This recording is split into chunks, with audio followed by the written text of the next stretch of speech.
What's up mga kautol? Magandang umaga po.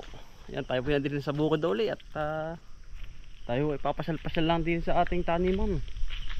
Gawa ng tayo po wala mo ng trabaho. At pahinga muna. At tayo po mag-a-abed nung binyag nung aking anak, mga kautol. Ayan, at bali ko, kumusta kayong lahat diyan mga kautol? At tayo ay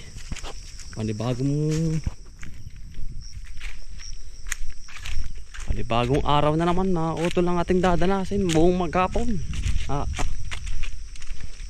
Nung minsan tayo namuti ng lansunis mga kautol, talagang parang bayawak na nakadaplas. Tingnan ko aring lansunis din yung mga kautol.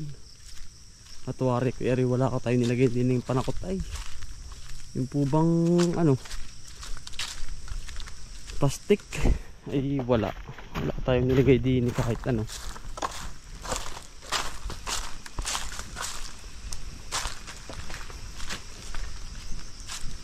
Wala man lang tayo nilagay. Ay patay na ari pwede na huli rin taniman. Daming pumelo.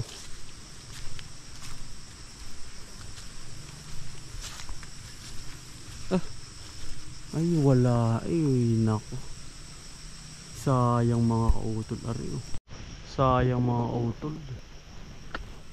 Dinali ng mga paniki. Ang ating lansunis. Sayang. Dinali lahat pala yan. Yan sinasabo sa gabi. Yan, hindi mapapakinabangan ito. Daming nagkabog mga kautol. Sayang lang. Sinasabo ho sa gabi. Daming bunga against straight lang ako, hindi kita. Inatake sayang hindi na natin nalagyan ng patakot ay bubong plastic sa taas. Kampante tayo na hindi ko hindi ho atake natago. Wala dahil bagsak. Sayang. Nakatikim naman ng tama at nagkakabog. Nakakagulat naman. Yan, kakabog lang.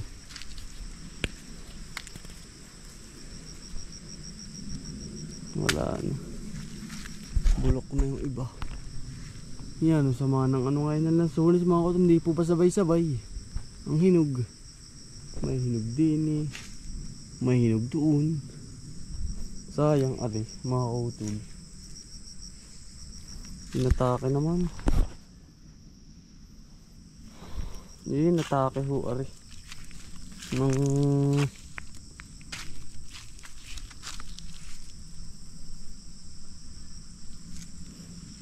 panik.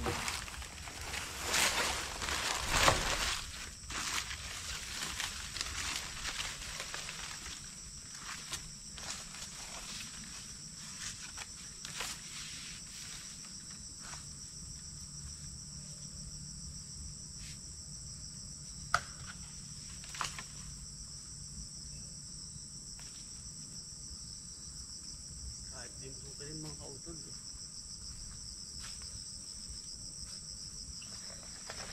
Kahit di mo sungkitin.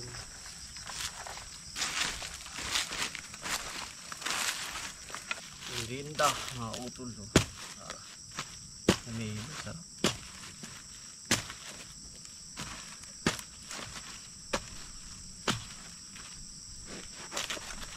Suwabe.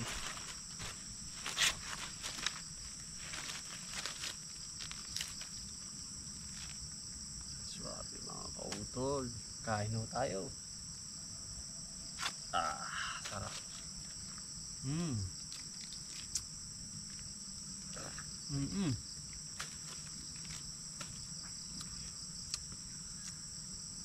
Tamis. Matamis na nakakakilig.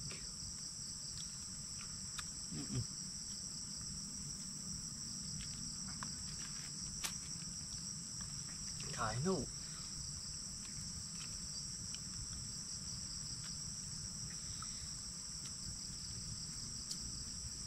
Gamot sa may ubo.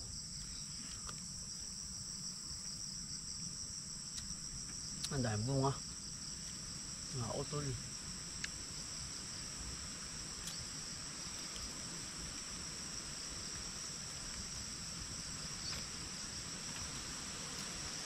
Kukay pa. Hindi tayo makakatikim din sa parting ari mga utol. Madalang ay. Nahihilog pa lang ay talagang ano na. Dinadali na ng kabag. Yan mga utol, tayo po'y magkatanggal na rin. At susunod na linggo tatanim na tayo ng gulay ho.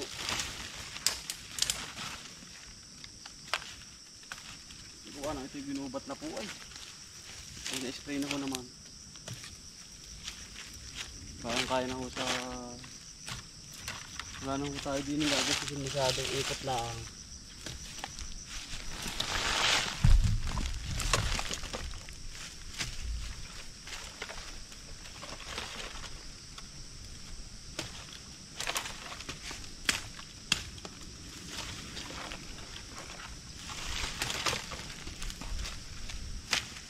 Ipot lang ho at kaunting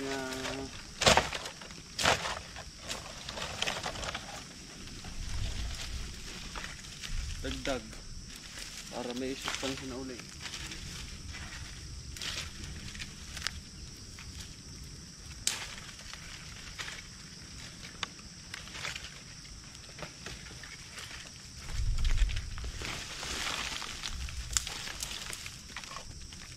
Ganito lang ako talaga maghalaman mga utol, itay-utay.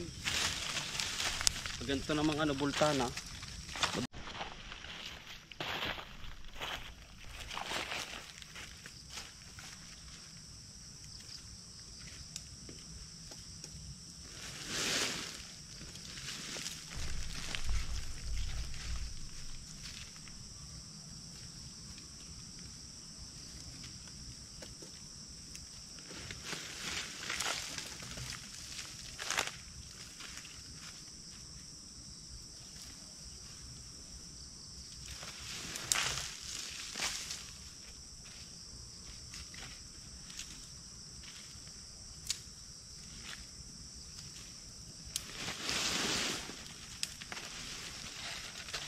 Sa gitna naman tayo magtatanim mga kautol.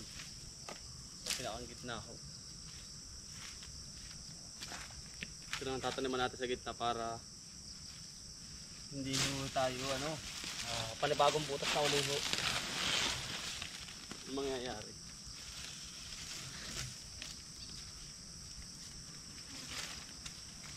Bilang preparation na po na ito eh. Yung po mga naka...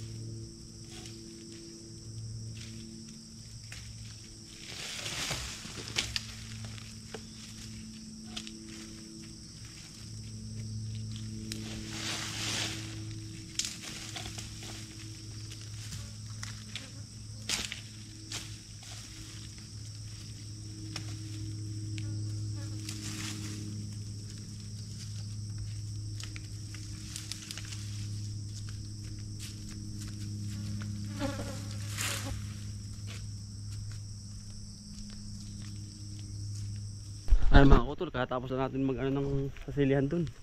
At tayo po yung mag-aabed, kaya tinagapan ko po ngayon ay tayo po yung mag-aabed ng binyag po.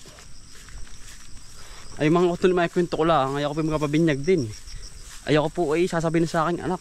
At ako po ay dati kami, ang relihiyon namin ay Jehovah's Witnesses. Ay mga kutol, ay tatanong natin sa simbahan, Katoliko, na kung ano yung mga details na kailangan kong abyadin ng maagap para binyagan akong ma-transfer sa Catholic mga kautol yan. Bali ho tayo pupunta ng simbahan sa Barangay Anos ho. At tatanong natin kung paano yung proseso. Mga kautol, bali nito na tayo. Yan. Tatanong natin kung anong kailangan natin procedure mga kautol para sa binyag ko. Mga kautol, dito tayo sa loob ng simbahan, no? Tatanong na po natin kung paano ang procedure, mga kautol. Tayo po tatanong sa office.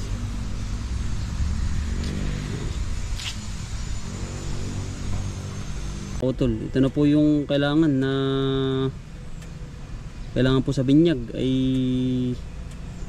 yan ho, ay hindi po pala ari mga kautol yung ganong hindi ho kasal sa pare, ay kami po kasalay sa civil mga kautol, ay hindi ho po ako aring binyagan dahil ho kailangan daw po ikasal muna yan at ipumpil.